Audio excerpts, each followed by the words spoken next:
Welcome back to the Flex Diet Podcast. I'm your host, Dr. Mike T. Nelson. On this podcast, we talk about all things to increase muscle, increase performance, improve body composition, do all of it in a flexible framework without destroying your health. Today, we've got Jon Heck, and we're talking about carb cycling. We did a part one of this. I was on Jon's podcast, the Hammer and Chisel Performance Podcast. And then this is sort of like a part two, although we're talking about a little bit of different things. So each of these episodes are independent, so you can definitely listen to this one. But if you want to get the most out of it, I would highly recommend you go over to, we'll put a link down below to the Hammer and Chisel Performance Podcast. You'll find my name there, and you can listen to kind of the part one of this. As I mentioned, we're talking all about carb cycling. So Jon is a strength coach, educator, and as I said, host of the Hammer and Chisel Performance Podcast. He's working at the intersection of performance nutrition, good training, and trying to make it sustainable over the long term. He's known for his practical, non-dogmatic approach to carb cycling, fueling strategies. He's worked with all sorts of athletes from his time even in the NFL coaching to working with NFL athletes now, strongman competitors, and even just people looking to gain muscle and improve body composition. So I think you'll enjoy this podcast. I was able to meet Jon in person at, shout out to my buddy Coach Cav at his mastermind meeting, which was amazing. And we got chatting about all nerdy things, and we're like, hey, we should do a podcast on this. We're like, yes, that would be great. So here we are. And on this podcast, as I mentioned, we do a deep dive into carb cycling. So on this one, I get to pick Jon's brain on it. And everything from just his experiments with diets, working with bodybuilding coaches, high carb days versus fat loss, some of the details of electrolytes and hydration, carb cycling per performance, carb loading for NFL players, game day strategies, post-game recovery. Mentioned you do high carb versus low carb days. We even get into specifics of intra-workout nutrition, pre-workout meals, managing micronutrients, and even a little bit on the psychological aspects of dieting. Should you do reverse dieting versus getting back to maintenance? Tons of really great stuff. Super fun talking to Jon. I really appreciate all of his knowledge and especially just the expertise he has of working with a wide range of individuals for many, many years. So I think you'll really enjoy this one. Make sure to check out the part one on his show also. And I have used carb cycling with a fair amount of clients and athletes over the years.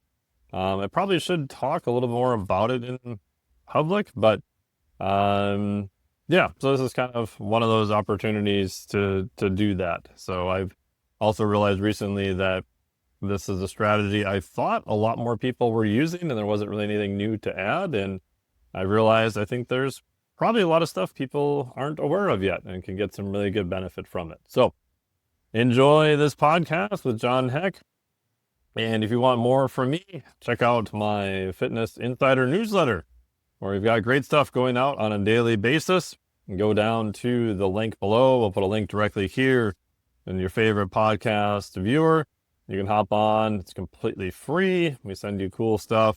Try to make them as entertaining as possible, also with solid information to add more muscle, improve body composition, and improve performance. So check that out below. Enjoy this podcast here with the man, Jon Heck. Welcome to the program, Jon. How are you doing? I'm doing great. How about you? Appreciate you having me on. Thank you so much. We recorded another one, a similar continuation of this on your podcast, so I'll make sure to refer everyone to that. And now you're back on my podcast, so this will be great. Yes, sir. Fitting. I just finished a large bowl of chicken and rice in preparation for a discussion on carbohydrates. So, yeah, and it was great to meet you at Coach Cav's meeting, and we were in a little group together, and I was like, this guy looks familiar. And it was bugging me. I'm like, I recognize his voice. Okay, his name. This is a big dude. What? He's eating out of containers. And I said, oh, what was that? And it was some applesauce, something or another you had prepared in this like massive container. I think it was cream of rice, and I had some fruit and honey in there, Right, that's right. sourdough and jelly. But yeah, it was. I'm always a little bit of a spectacle with my Tupperware meals, but I had a training session shortly thereafter, so had to carb up. But yeah, it was great meeting you in person. It's always cool to face to face meet with people who I've always respected from afar, whether it's reading articles, social media, podcasts, whatever it is. Always great to connect with great people in the industry in real life.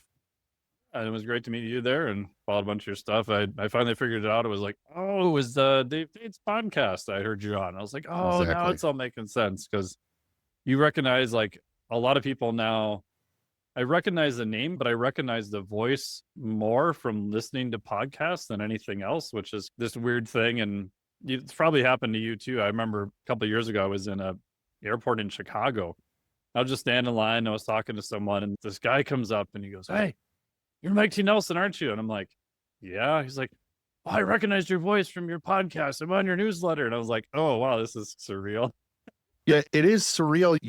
Whatever podcast you listen to, you spend so many hours with that person in your ear. Yeah. And then you hear them in real life, and it's surreal. It's like you're all of a sudden implanted into your favorite TV show. It's like I'm actually talking to the person I've spent so many hours listening to. So it's always cool to do a podcast with someone whose podcast you've listened to.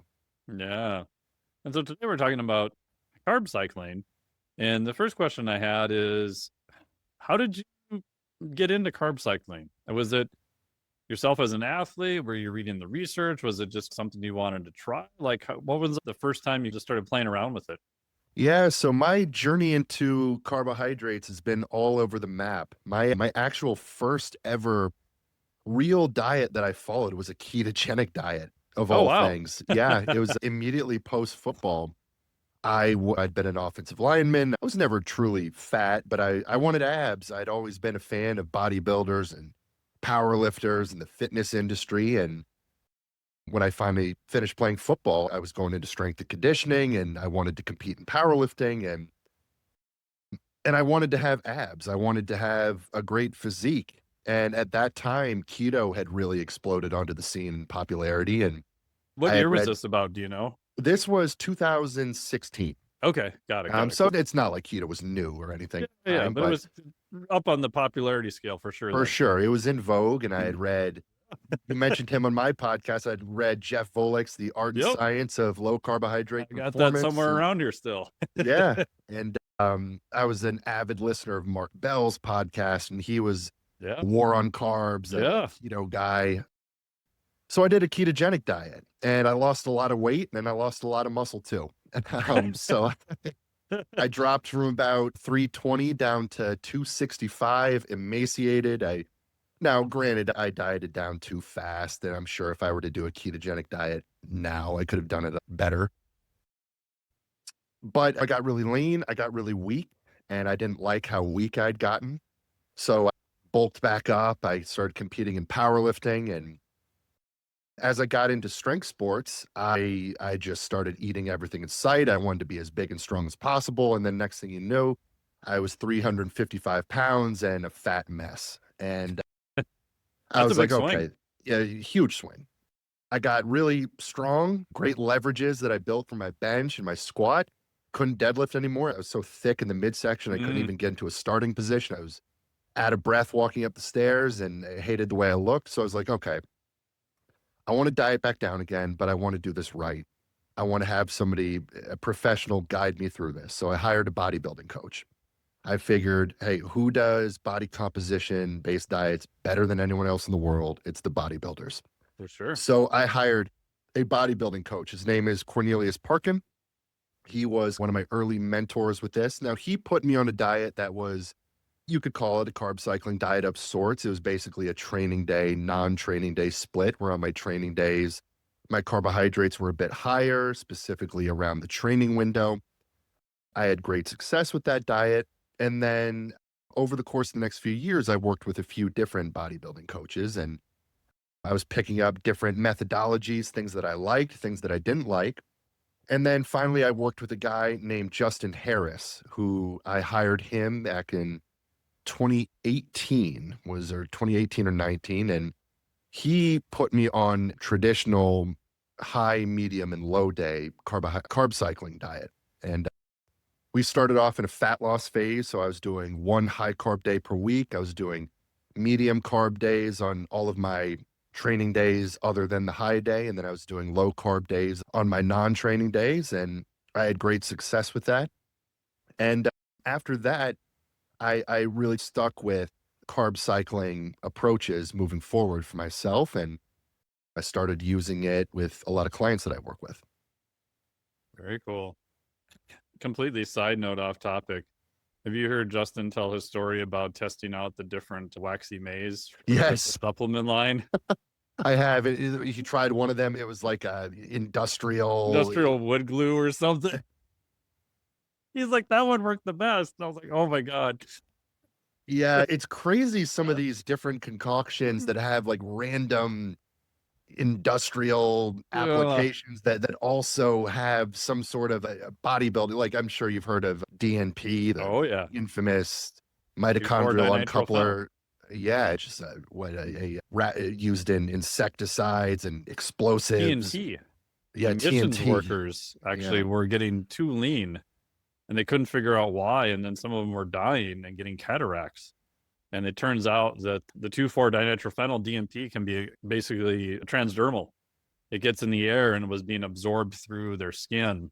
And it basically, as you know, flips the mitochondria into just spinning off too much heat and not enough ATP production. And yeah, if you take too much, there's no drug that will reverse that action. It just starts and just keeps going. So yeah, the side effect of death, not so good. Yeah, an incredibly potent fat loss agent if you're willing to roll the dice on literally cooking yourself from the inside out with no known antidote.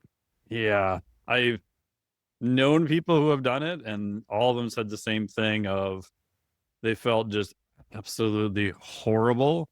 And all of them said they sweat like yellow. One guy was like, I stained all the sheets because I would just sweat all the time because I was so hot and I would sweat like this yellow colored like fluid and I felt horrible. But he's like, man, I lost a lot of weight. I was like, holy shit. Yeah, I'm embarrassed to admit I actually did try DNP once, and How'd it go? It was in a very experimental phase of my life. Experimental phase of your life. Yeah, which of all the things I've ever done, that's the one I'm really not proud of even attempting. I would never do it again. I would never recommend it to anyone. I felt like pure death. Just working up the energy to form a sentence became incredibly difficult. Getting to the gym and training was borderline impossible. You're just hot, you're sweaty, and you're not sleeping. And now I lost a lot of body fat. I've gotten just as lean, if not leaner, using traditional approaches.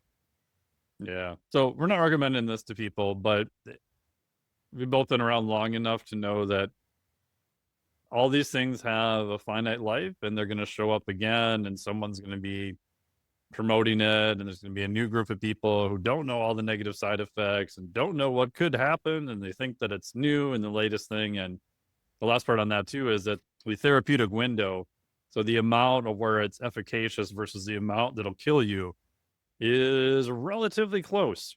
And it's not a compound that's easy to get. And I would not trust anyone dosing it with a raw chemical just because there's very little safety margin there, especially when you're dealing with a chemical of God knows where it came from on top of that.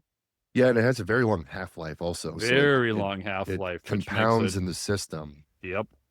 So a lot of dangers with DNP with some very attractive upsides that can mask the incredibly dangerous downsides. Yeah. And in my little weird head, I'm thinking it's probably good that most people feel like crap because if they didn't feel that bad, it would unfortunately probably be more popular. Yeah. Yeah. That's a good point. But back to carb cycling. Didn't expect to start the conversation off on DNP. Yeah, that's all right. A good detour. And so what did you learn working with Justin overall? And where did you start at and where are you at now? Because I think it's an interesting progression, because a lot of times when people hear carb cycling, they think, oh, well, I'm just on this set amount of carbs. I have my high carb, my medium, my low day, or however it's split out. And that just never changes. And I think I know what you're going to say is that it did change over time. Yeah, I think I gained an appreciation for the value of the high carb day in a fat loss setting. I think having that day out of the week where I replenish glycogen stores, where I was able to get a boost in performance, at the bare minimum, I think it had some very positive performance benefits, which allowed me to retain, if not maybe build some muscle over the course of the diet. Having that day where I was eating more food, I found it helped, it regulated my appetite a bit better throughout the week. I always had this day to look forward to, and whether it's psychological or not, you feel like Superman on that high carb day, and suddenly you're full again, and the pumps are great. And using the high, medium, low approach versus just the simple training day versus non-training day split that I'd previously used, I found that I stayed fuller. I found that I was able to maintain, if not make progress in the gym longer over the course of the diet.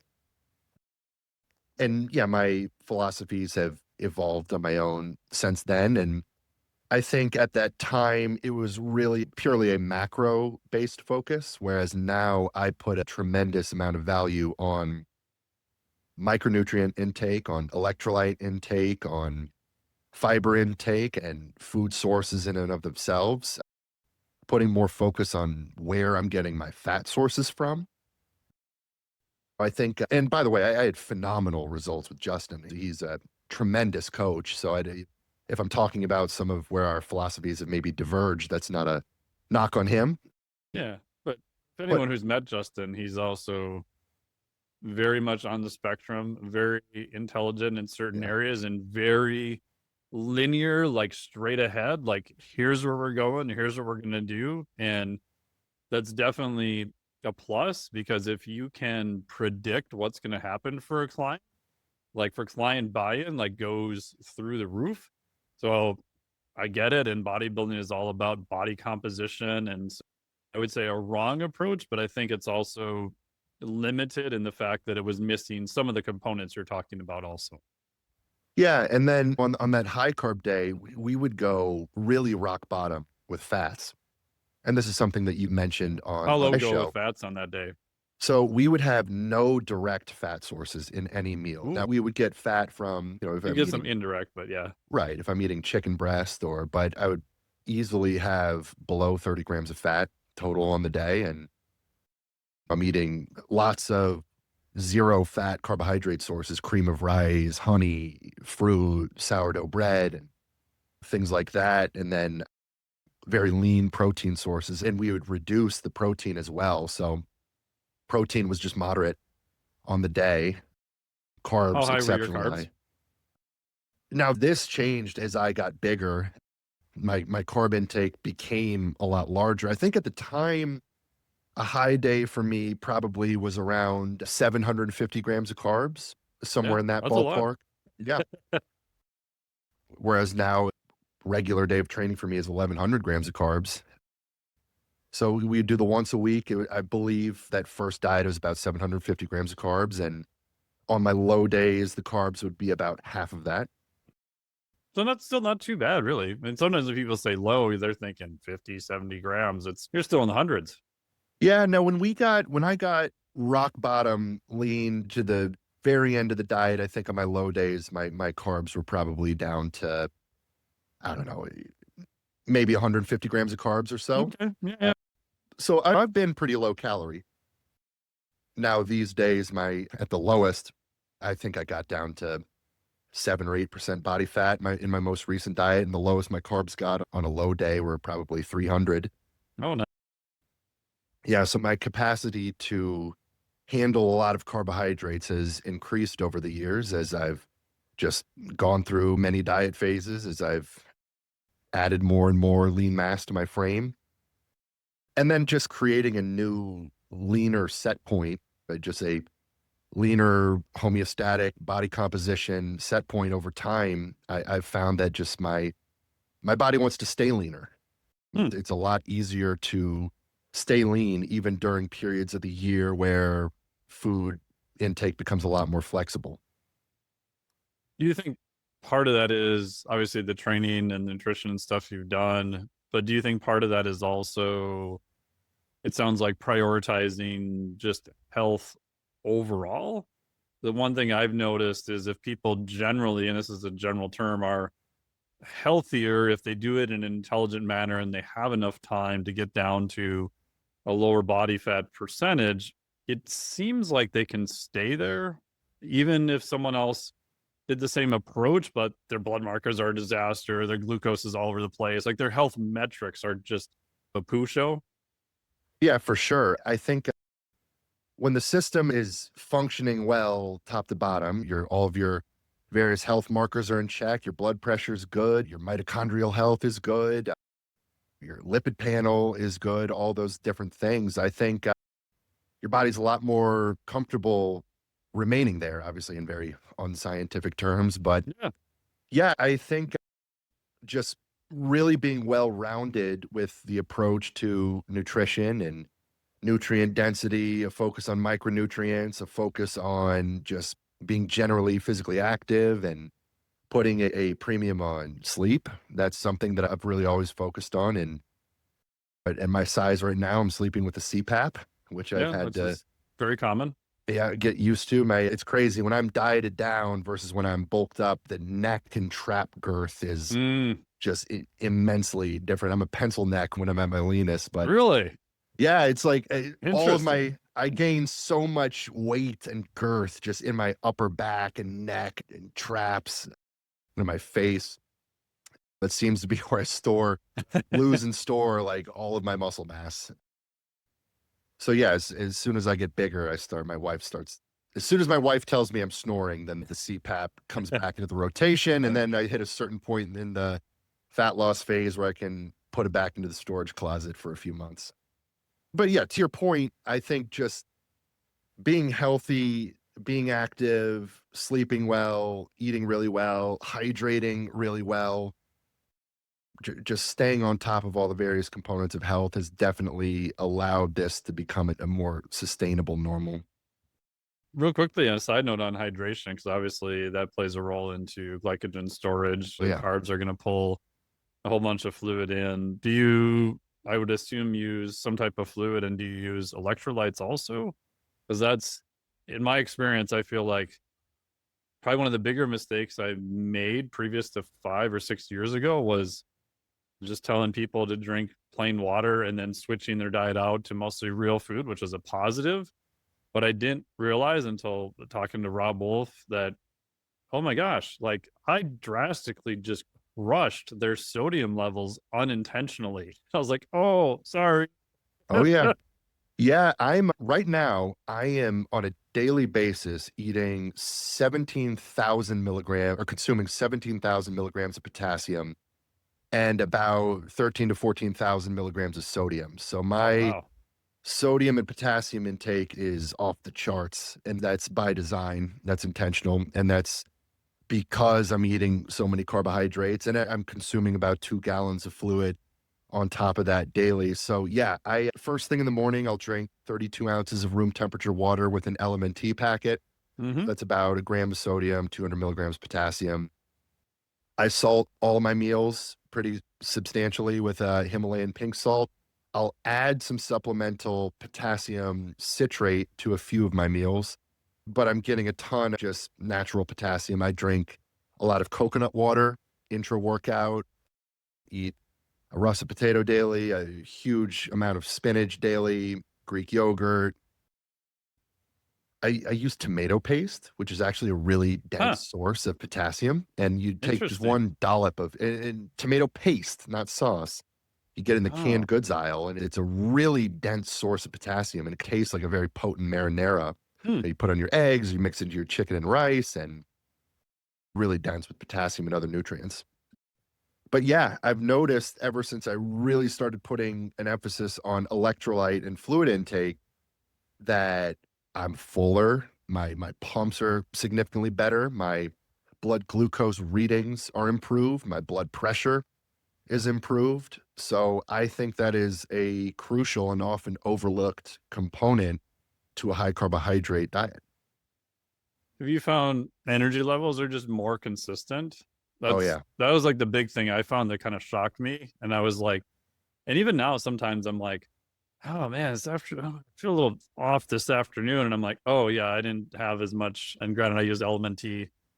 I usually have one in the morning, and then around noon before training, I try to have another one. And sometimes life gets busy, whatever, you forget it's 3 o'clock. I'm not gonna be able to train till 5. And I'm like, oh, and then I drink like half of it, and within literally a few minutes, which is crazy. Oh, okay, I feel better now. It's like, oh my God, Yeah. this is so simple. Yeah. I always tell people the most potent acute performance enhancer is optimal hydration and electrolyte intake. Yeah. The difference in performance and how you feel in training or just day to day is so drastically affected by your hydration and electrolyte intake status. And when it's off, you will feel that.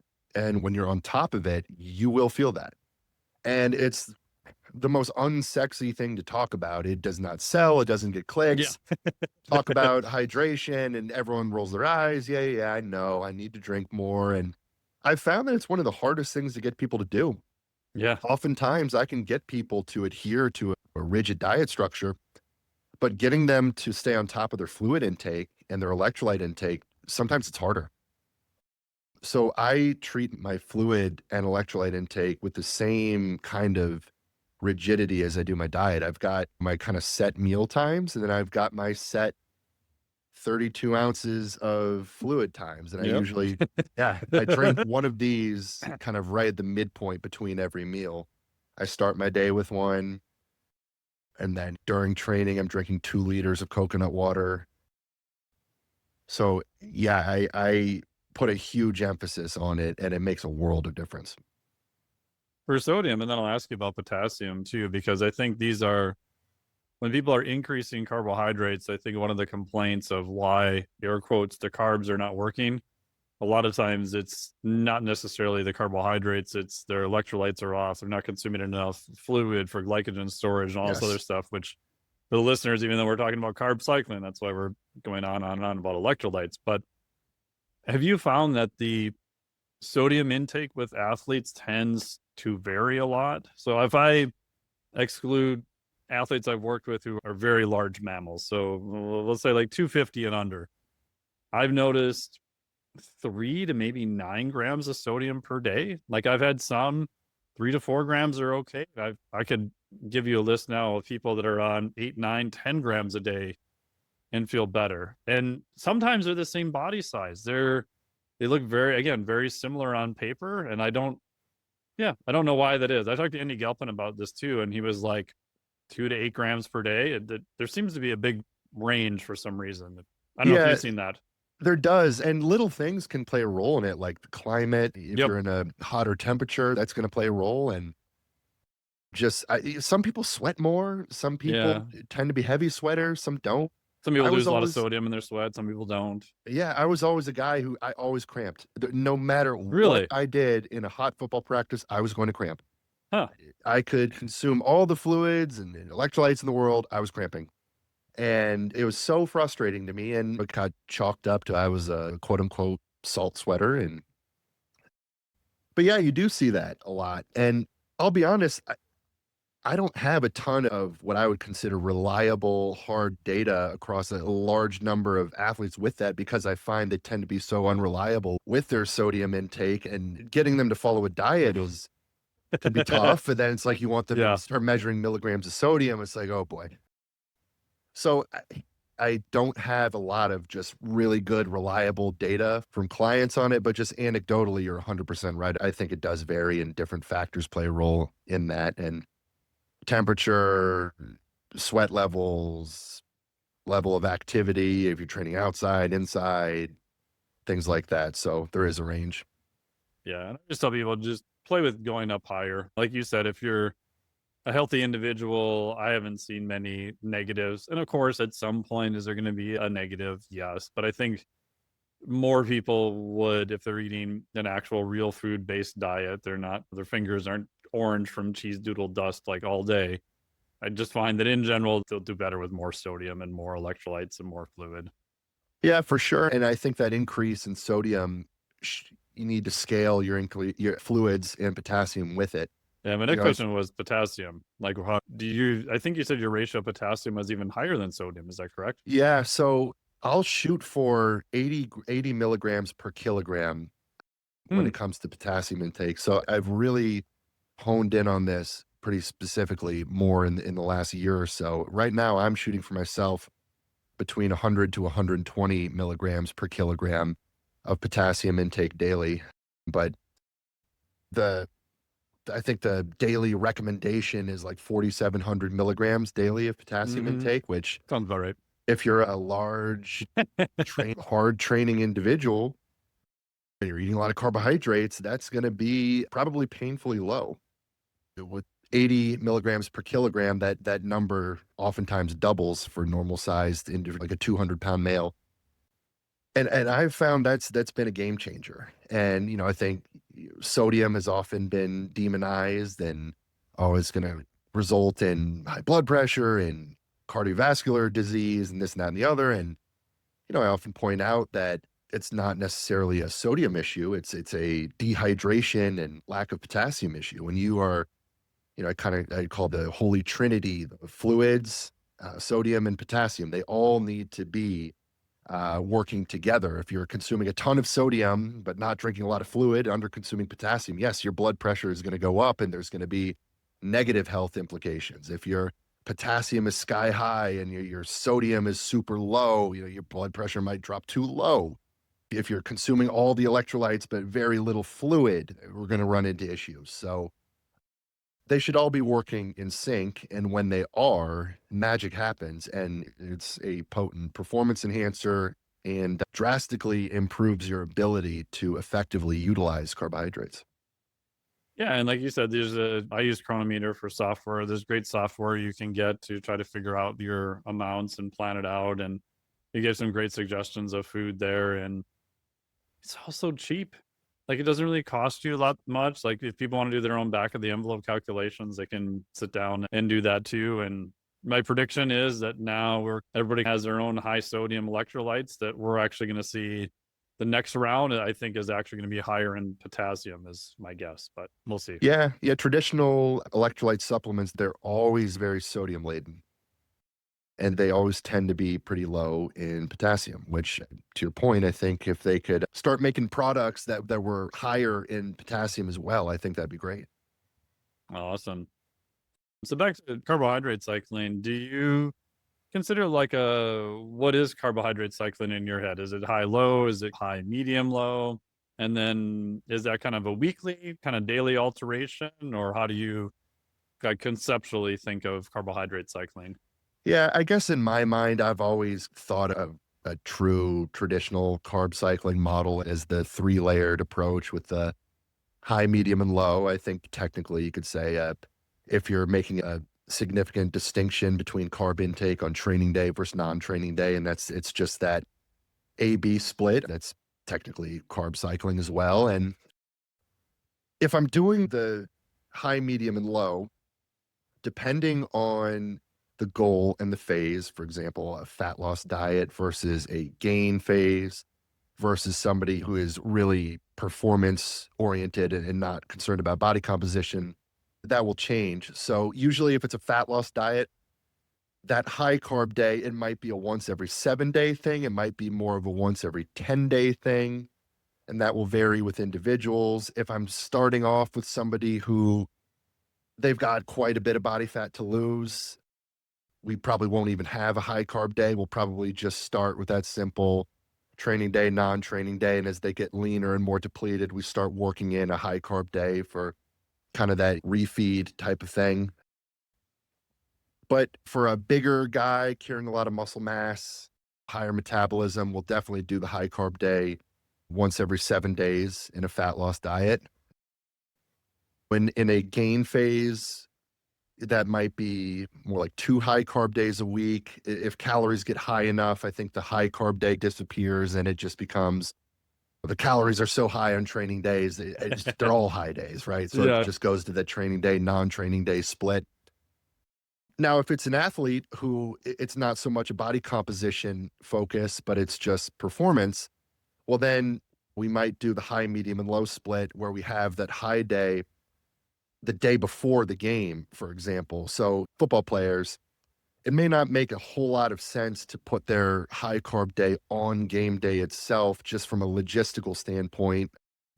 And if they're playing a night game, then we'll make that the high carb day. We'll sure. feed them throughout the day. But if it's a noon game, they're with the team, they don't have a ton of control over how much food they can eat on that day. We'll do their high carb day the day before the game.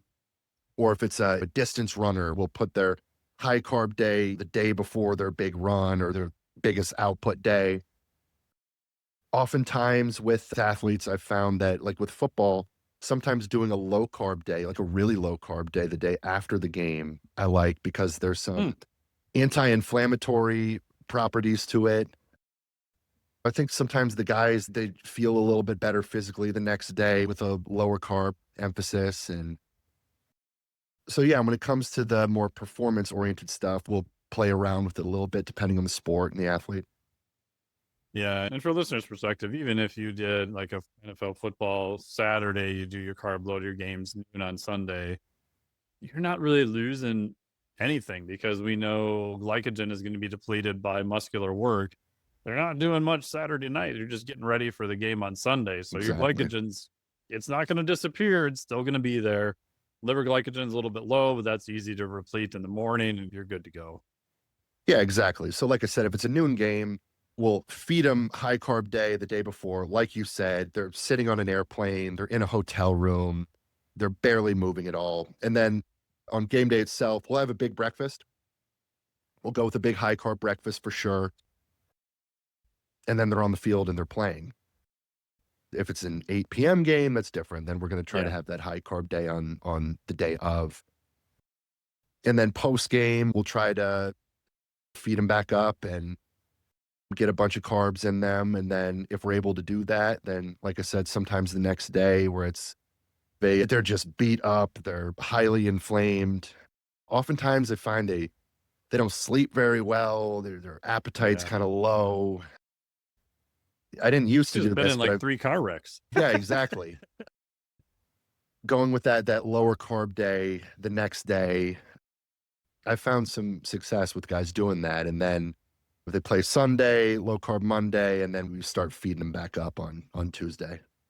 Yeah. And typically, at least in the NFL, correct me if I'm wrong, like they're not doing a whole lot on Monday anyway. You're No. not going to go out and have a huge practice. There's no reason to have a ton of carbohydrates. Like, yes, try to recover from the game, etc. But in terms of practice and training, like Mondays, don't worry about it. Yeah, exactly. And sometimes this comes down to evaluating who it is you're working with. Some of the Sure. guys post game, they binge eat. Mm. They go out and they're up late and they drink and they're eating the extra large pizza and then they're just You blood mean athletes glucose. are humans too? What? Yeah, so sometimes there's a little bit of kind of damage we're undoing Sure. the next day. So yeah, it varies with who you're working with and what their behavior and eating habits are like, especially if they're stress eaters. That can be a variable to take into account. In timing of carbohydrates, I know once you get to a very high carb, it's timing goes out the window because you're just eating carbs all day anyway. But when you're in those kind of medium ranges where you have a little bit more liberty to move carbohydrates around, do you like doing a certain amount before, during, or after? One thing I've played with more lately is just very high, well, at least for me, very high amounts of carbohydrates post training, especially on a higher volume intensity day. So I've gone 100, 150. I did 176 the other day. And it seems like my heart rate variability and my markers of stress are actually a little bit better. I don't know what your thoughts are on that, or how do you prioritize it when you've got kind of room to move them around? Yeah, for sure. So I definitely do consolidate a lot of the carbohydrates around the training window, pre, post, and intra. So I'll typically have about 50% of the carbs for the day in that peri-workout window. So I'm eating 1,100 grams of carbs in the day right now, and I'll have about 550 of those between pre and post workout. So I've really gotten more into a lot of intra-workout carbohydrates. And this, of course, scales with the size of the individual and the Sure. level of activity, but I'm consuming upwards of 100 grams of carbs intra-workout right now. And I'm doing that with a combination of coconut water and highly branched cyclic dextrin. And then I'll have some essential amino acids, additional sodium, and some creatine monohydrate in there. But yeah, I like a high carb pre-workout meal. To your point, looking at the pre and post workout meal, I'll probably have more of the carbs post workout. Your insulin sensitivity is going to be particularly high. Your muscles are like that sponge ready to soak up carbohydrates. I'm usually pretty hungry post workout. So pre-workout, I actually do a liquid meal right now. So I'll get in this is actually a very non-traditional pre-workout meal I'm doing right now. It's a clean gainer powder. It's 100 grams of carbs, 5 grams of fat, 30 grams of protein. And I'm mixing that with 500 milliliters of skim milk. And then I'll actually put in some skim milk powder into it. Another thing that I'm really trying to max is calcium intake. And I think dairy is something that's really been unpopular in anything bodybuilding, physique, fat loss. Because all the calcium thickens your skin, bro. You eat tilapia and broccoli. Yeah, exactly. Well, it turns out calcium plays a pretty significant role in muscle contractions and force production. Sure. So I've really put a big emphasis on calcium intake, and I'm getting about 6,500 milligrams of calcium daily. Oh, wow. A lot. That's a lot. Now, granted, again, all of this scales with the fact that I'm 6'7", 330, and all this. Yeah. But yeah, so pre-workout, I'm getting a lot of liquid calcium. So I'll do the gainer with the skim milk.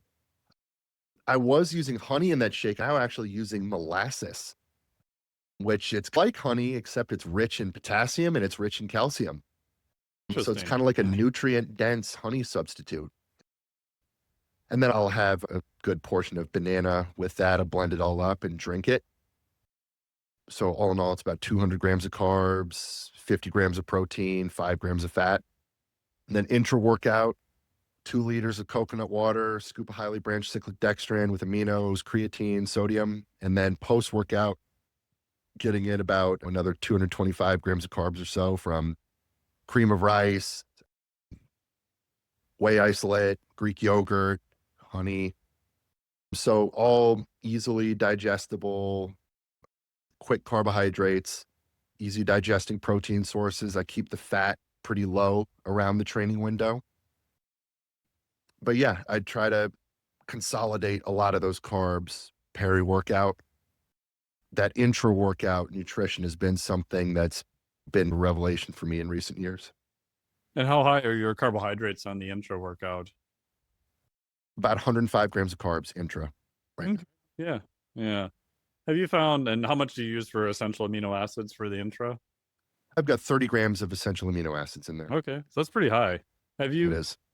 noticed the beneficial effect? I remember talking to, and I missed him so much, John Meadows years ago about this, and Scott Stevenson and those guys, and they were all big that essential amino acids around the time of training and with carbohydrates seem to decrease soreness and just speed recovery. And I was like, there's not much research on any of this. And then it's one of those things where you ever do something that works so well, you just, for whatever reason, just stop doing it and you have no idea why. Yeah. And so I did that. And then recently I was talking to some people about essential amino acids again. I'm like, I should try bracketing a little bit more of this around my training, at least before, especially if I'm just running to the gym. And then during,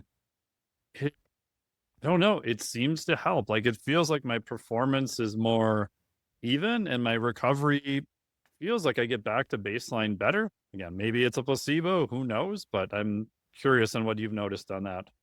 Yeah, it's hard for me to say on the soreness front.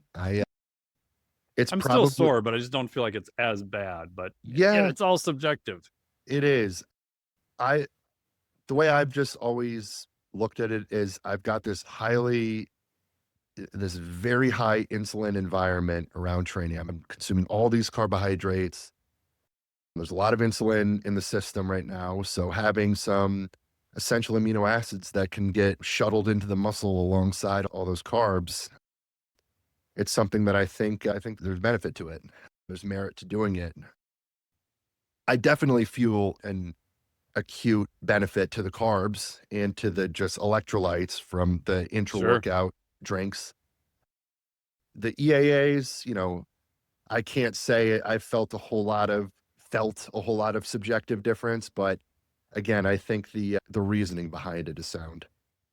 Yeah. And that's one of those things where if you look at the literature, it's really split. And a lot of the timing studies were only really carbohydrates and were mostly done on endurance athletes and things of that nature. And I had Dr. Andrew Kutnick on the podcast here, and he was saying that it may even just be the carbohydrates are preventing a drop in blood glucose, and it's debatable how much are being used for fuel or etc.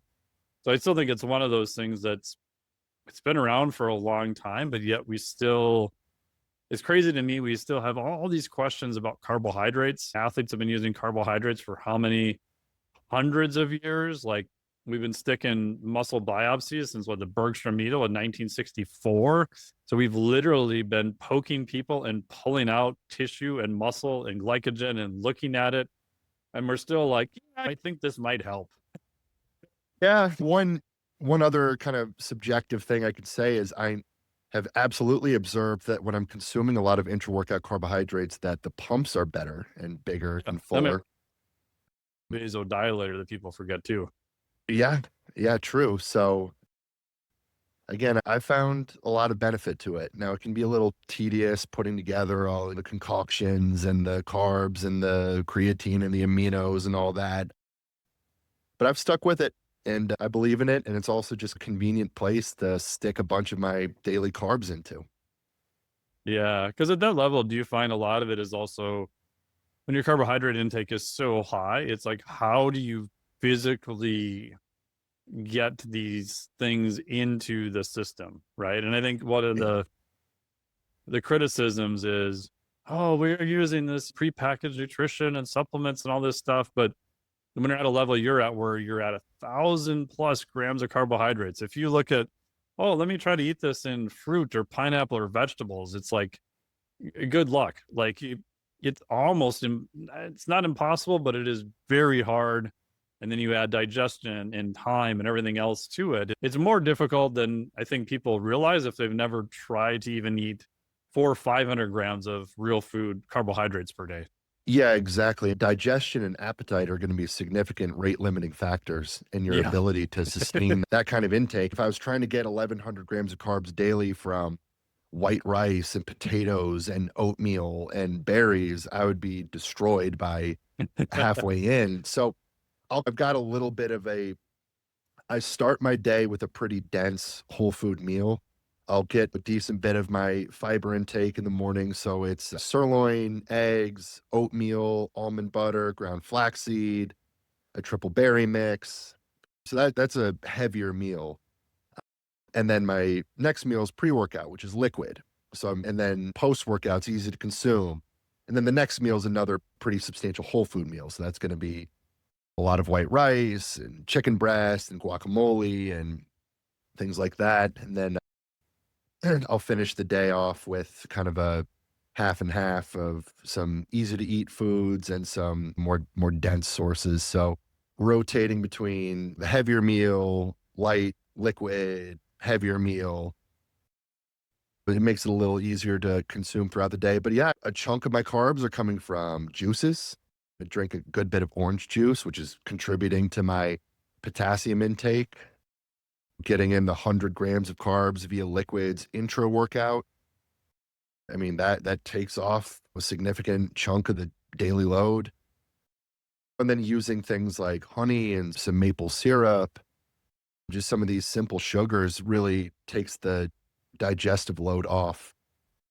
And people always freak out. They say, oh, no, but the sugars all, and it's like, well, yeah, this is not the diet I'm writing for the average person. I'm such a huge human. I'm 6'7", 330 pounds and a lean body composition. I've had to develop this. Oh, I wasn't eating this much food or this much carbohydrates 4 years ago. I've built up to this.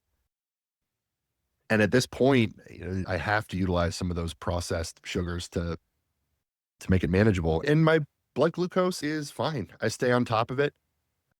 Utilizing significantly lower calories on my non-training days, my low carb days, helps me stay insulin sensitive, helps keep my blood glucose levels in check.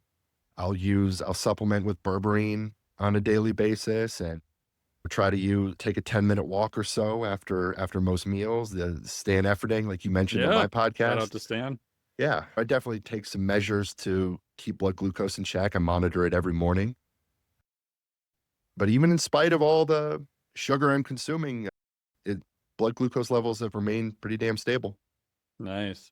And you said you're training 5 days a week. So right now that would be the high carb days, all 5. And then how low are your low carb days?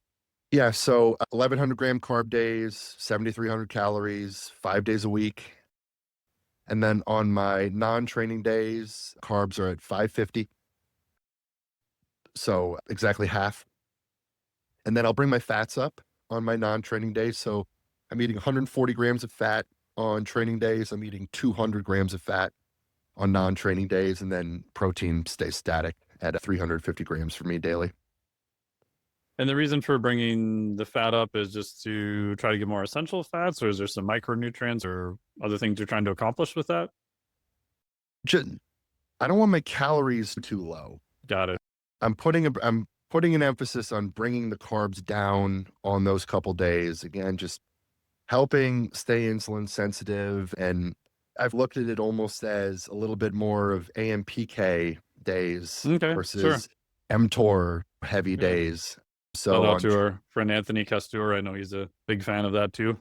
Yeah. And actually, he was one of the ones who really put that yin and yang thought process on my radar. And I think there's some truth to that. I'm in very much a hypertrophy phase right now. So I am trying to maximize muscle hypertrophy.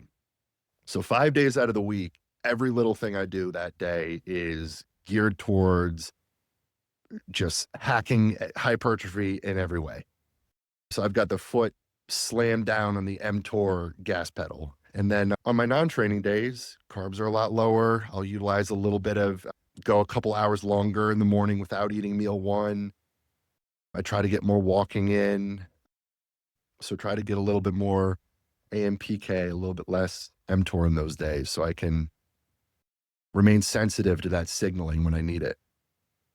Yeah. And we talked about this on your show too, but that was one of the reasons I also initially did fasting for longer periods, to 19 to 24 hours, was the sell to the kind of longevity crowd who also wanted hypertrophy, who were scared of protein and essential amino acids, was, yeah, let's push this 6 days a week. And then we're going to take 1 day. You're not going to use any essential amino acids. You're not going to use leucine. You're basically just going to do a fast, have some electrolytes, have some black coffee. So if we are running mTOR a little bit too much, which who knows if that's really true or not, a lot of that is just hypothetical right now, but we'll have a day that it's kind of the opposite of that. We're not triggering it as much. You're not lifting. You're just doing some like cardio, increasing fat use, etc. Yeah, exactly. And I've toyed around with the idea of doing some real fasting, even amidst a gain phase. I haven't pulled the trigger on it, to be honest, but I think there could be some merit to doing that, whether even if it was once a month during this period of time, doing a 24-hour fast. I think there could be some benefits to it. Just, it's taxing on the digestive system. It's taxing a lot of ways, just eating this much food that often. And this is a long phase too. It's 16 weeks. So, ooh, yeah. Yeah. So I've still got a ways to go with this. So how would you set up like a carb cycling for, we'll say, a typical smaller mammal client? Like what are things that you want to take in consideration to try to set up like their starting points? Yeah, for sure. So we'll obviously first identify what's the goal. Are we looking at fat loss? Are we looking at an individual who wants to go into a gain phase? Is this performance? So just assuming we're talking body composition right now, one thing I'll look at before even determining, hey, should we go into a gain or a loss phase is what's your current body composition? I'm always very hesitant to even attempt to go into a gain phase if the individual's not already pretty lean. What do you So consider pretty lean? I know everyone has their own definition, which I'm always curious about. usually if I cannot see the lateral outline of your abs, I'm weary about going into a gain phase. Now, Got it. if we're dealing with an open class strongman competitor or an Yeah, yeah. offensive lineman or someone Yeah. like that, where it's really, they need to gain weight, Hmm. that's different. But if Yeah. it's somebody who says, hey, I want to look like a Greek god, I want to put on a ton of muscle tissue, I'm hesitant to go into a gain phase if we cannot see any abdominal definition at all. Sure. So that's my just proxy for it. And I've just developed a little bit of an eye for just looking at physique photos. And so oftentimes people will come to me and they ultimately long term want to gain muscle. We'll start in a fat loss phase. And usually I'll diet them down for a few weeks on just the binary training day, non training day split. And I'll look at what their current diet is. I like to have them, before I have their diet written, do a food journal and map it all out in Chronometer. So just looking at what their intake really currently is. And it's some people, it's crazy how little food they're eating and Yeah. How much how, they make up for it on Friday night too. yeah, exactly. A lot of people, they want to go into a fat loss phase. I'm like, I think we got to try to get you eating more food here Yeah. before we reduce your food. We got to build some muscle and get you training better and recovering better. And From something. yeah, for sure. It'd be great if we can get people to about maintaining a good body composition, maintaining weight around 40 calories per kilogram of body weight. That's a number. mm, That's not perfect by any means, but That'd be a good starting point. And that's higher than I think most people would realize, right? If you're yeah, 220-pound mammal, that's 100 kgs. That's like 4,000, right? yeah, Yeah. for sure. So I would love for someone to be at maintenance around there. And if I'm at maintenance at about 47, 47 calories per kilo right now, and you'll see some freaks who are, their maintenance is like 60 calories per So kilogram. wild. Yeah. So, and as we talked about, it seems to be a trainable trait to some degree. But anyway, for let's say it's an individual who their maintenance calories are adequate, their training is in place, food journaled for a little bit. So we're going to start on that simple training day, non training day split. And usually we'll set protein at kind of the generic gram of protein per pound of body weight.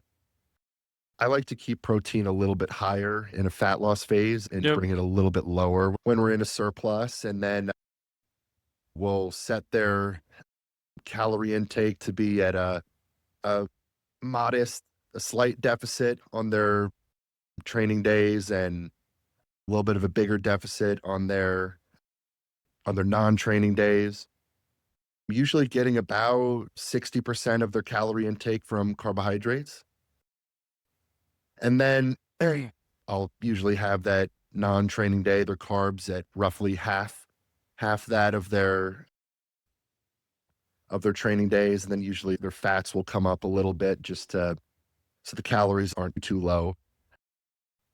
And then eventually we'll bring in that high carb day where we're using it as a way to replenish glycogen stores, a way to just give them a boost in performance on that day. And, whether or not I'd be curious to get your thoughts on this. If the high carb day, quote unquote, keeps metabolism from down regulating versus is it just a matter of it helps preserve muscle mass?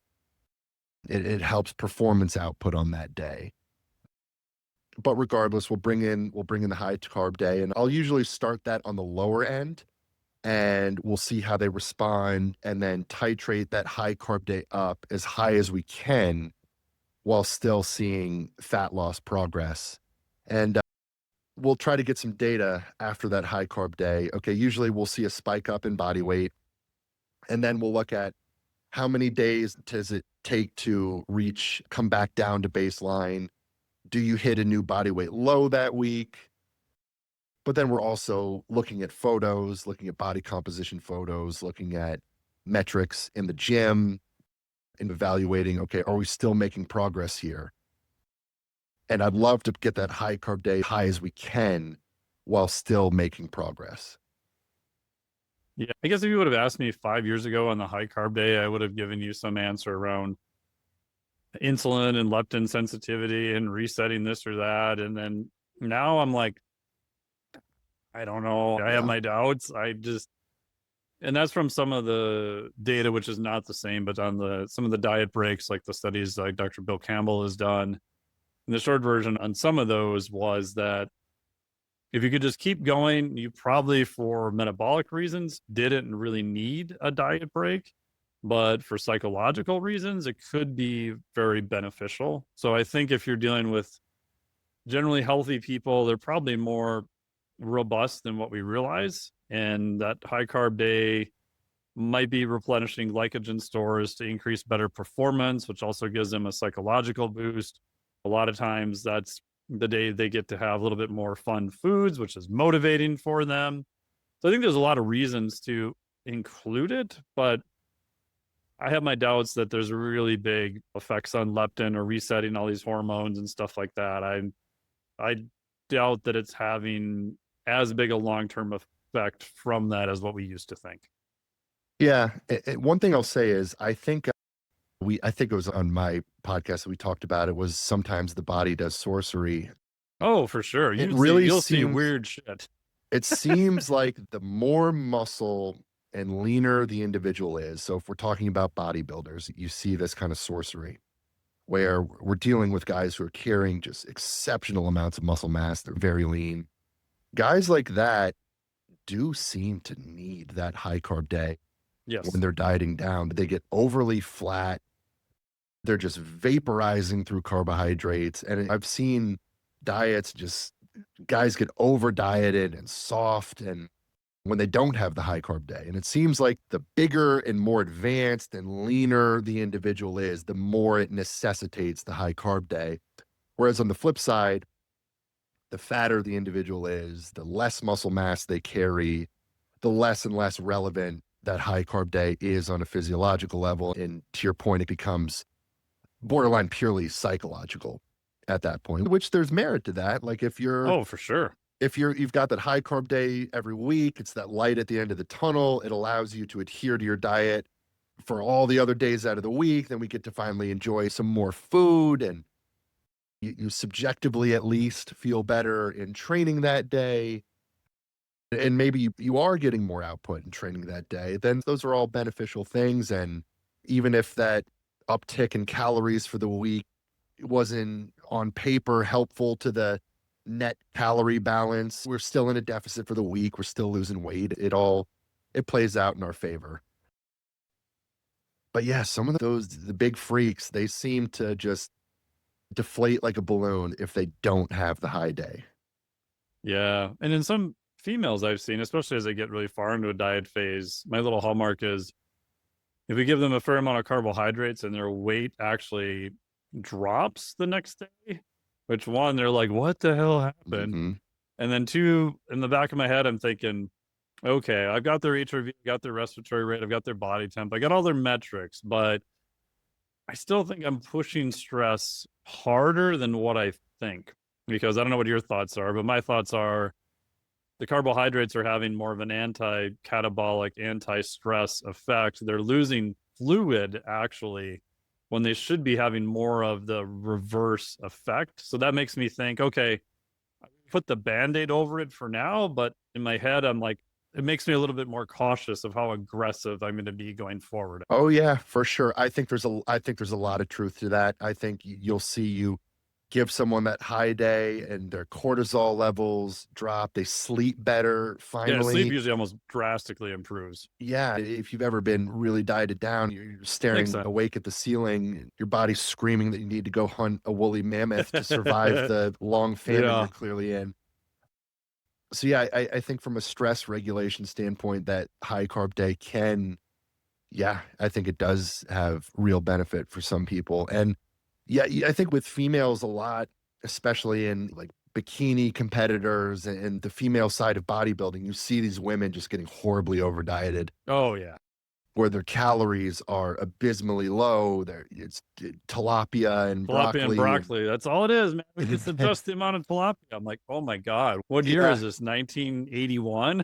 Not to mention 2 hours of cardio a Yep. day, and then they're a wreck. And then you've got no cards to play. You can't take their calories any lower. You can't take their physical activity any higher. And they're looking worse on a weekly basis. And then they're in a bad position. They're in a really bad position. So another thing that we talked about how my philosophies have evolved a bit since Justin. Yeah. We would always do a big rebound phase, called it a rebound phase at the end of a diet, where we would have this 4 to 6 week period where we would really bring carbs up post diet. The thought process being we have all these factors in play right now that make us hyper anabolic and hyper receptive to this big influx of nutrients, or insulin sensitivity sky high, or appetite sky high, rate of gastric emptying is sky high, and we're super lean. We've got all this room to grow and start feeding a ton. And then next thing you know, your pumps are enormous. You're storing all this glycogen and just these increases in intramuscular water and blood volume. And he would put a lot of stock into kind of the quote unquote sarcoplasmic hypertrophy. Yeah. I've really gotten away from that. I've really gotten away from the rebound approach, and I've gone much more into a structured reverse diet approach, which I thought of that when I was thinking about the females getting down to rock bottom calories. So yeah, I guess I took a little bit of a tangent there, but that's another area I've evolved, is really taking a careful reverse diet coming out of that fat loss phase. Yeah. In general, I would agree. And it's kind of the Eric Helms approach is try to get back to maintenance as soon as possible, just because you're in such a horrible caloric catabolic type state. Your performance sucks. Everything's bad. More the Lane Norton school of thought is you should do more of a methodical reverse diet. And I guess where I'm at is if I could wave my wand magically and have no psychological effects, I would get people back to maintenance as soon as possible. The hard part is that the reality is that's just not always possible. And there's people where they start eating more and that it's just very hard for them to control their appetite. They don't have another show. They don't have another goal. It becomes much harder, I think, on the psychological side to regulate, also going from a state of being very lean to not being as lean over a short period of time. So I think there's so now I just go more on the psychological factors, and I want to go back to maintenance as fast as possible, but I don't want to overshoot. I don't want to have a lot of other events and everything else happen. So in reality, for some people, that looks like a very long, methodical reverse diet then. Yeah. And I think it varies depending on how deep did we have to go with the diet? How far did we have to dig? Yep. How many Some people competitions did you have to get ready for in a short period of time? And yeah, some people, they're ready. We're talking bodybuilding. Some people are ready like 3 weeks out. They're cruising along. They feel great. And other people, it's like they're knocking on death's door at the end of the diet. They've been just grinding for 20 weeks and they're a zombie at that point. So it's different depending on how the diet ends. But I've really found that post-workout, or excuse me, that post-diet month is where hunger tends to be the highest. Oh, it's by far the worst. It's worse a lot of times than pre-competition. Oh yeah. At the end of a diet, you're like numb to it. You've accepted your fate. It's just this background, your hunger is like background noise at this point. You're hyper focused. And then you reintroduce a little bit of food, and then next thing you know, it's like the hunger signal all of is it. Give just me all of it. yeah. Yeah. So I don't know. I think there's psychologically that some people, it's like if I preemptively say, okay, this is the reverse diet, it's careful, it's Yeah. methodical, this is fourth quarter of the diet. Yep. Staying within that mindset helps us get back to maintenance safely. And we probably take longer to do it. Whereas some of those people, if I give them an inch, they take a mile. And as soon as we start feeding them more, it's like, oh, we're going to quickly get you back up to maintenance. Next thing you know, they're not eating at maintenance. They're eating at 2,000 calories surplus. Whereas some people psychologically, it's different. They can control themselves a lot more and it's not as big of an issue. So I think people underestimate the psychological side of all this when it comes to dieting. Yeah. My quick thing, and we'll wrap up, is that I often call this like rubber band physiology. Like you can only pull the rubber band back so far. And when you let go, Yeah. that thing's going to snap back to where it was. Like you said, like, how hard did you have to struggle? And everyone's going to have a hard time. Like, how bad was it? How far did we really have to dig and really yank that rubber band back really far? And if you just let that thing go, it's like, ooh. Yeah. Yeah, for sure. It's a good analogy. Awesome. Well, thank you so much for this. It was super interesting. I really appreciate it. Where can people find more about you? For sure. Yeah. So you can find me on Instagram. Just search Jon Heck. There's no H in John. I've got my podcast, which will be putting out your episode that you were on around, I'm sure, the same time as this. Yep. The Hammer and Chisel Performance Podcast, YouTube, Spotify, Apple. I've got a YouTube channel, which I put videos out every week. And you can find my website, hammerchiselperformance.com, for my coaching services, ebook, training programs, all that good stuff. Yeah, and I'd recommend people check out all the great stuff you put out. All your interviews have been super fascinating. I've been going back through all the podcast stuff again. And yeah, it's been great. It's a real wide variety of people and lots of good educational content on YouTube that is also accurate, but it's also very much applied from learning and working with athletes, which is great. Because I think now there's a lot of people who are pretty good with the research stuff, but you're like, man, that person's never coached a single individual in their life because that recommendation is the stupidest thing ever. Right. And you've got all the kind of dying away bro science people who are like, I did this 3x10 forever. And it's nice to have a good hybrid of someone like yourself that's applying stuff and thinking a little bit out of the box too, which is great.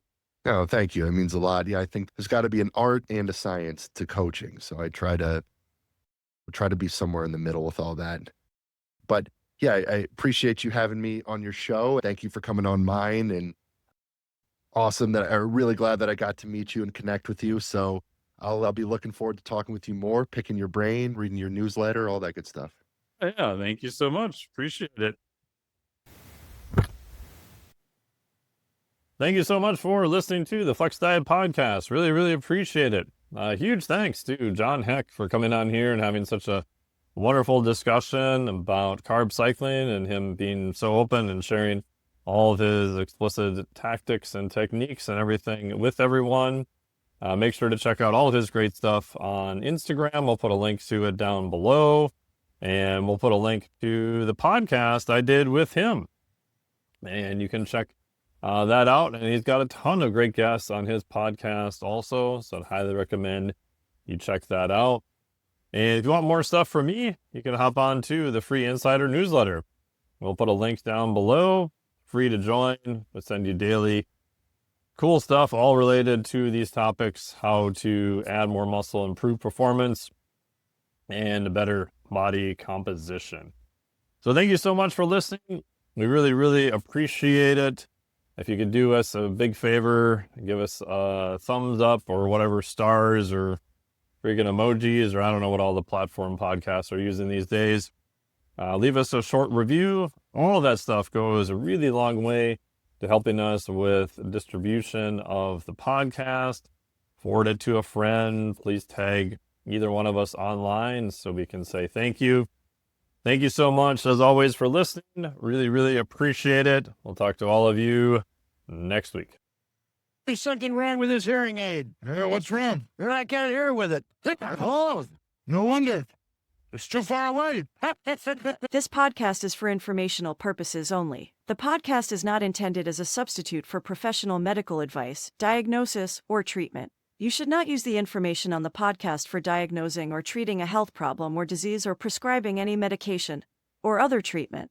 Always seek the advice of your physician or other qualified health provider before taking any medication or nutritional supplement, and with any questions you may have regarding a medical condition. Never disregard professional medical advice or delay in seeking it because of something you have heard on this or any other podcast. Reliance on the podcast is solely at your own risk. Information provided on the podcast does not create a doctor-patient relationship between you and any of the health professionals affiliated with our podcast. Information and statements regarding dietary supplements are not intended to diagnose, treat, cure, or prevent any disease. Opinions of guests are their own, and this podcast does not endorse or accept responsibility for statements made by guests. This podcast does not make any representations or warranties about guest qualifications or credibility. Individuals on this podcast may have a direct or indirect financial interest in products or services referred to therein. If you think you have a medical problem, consult a licensed physician.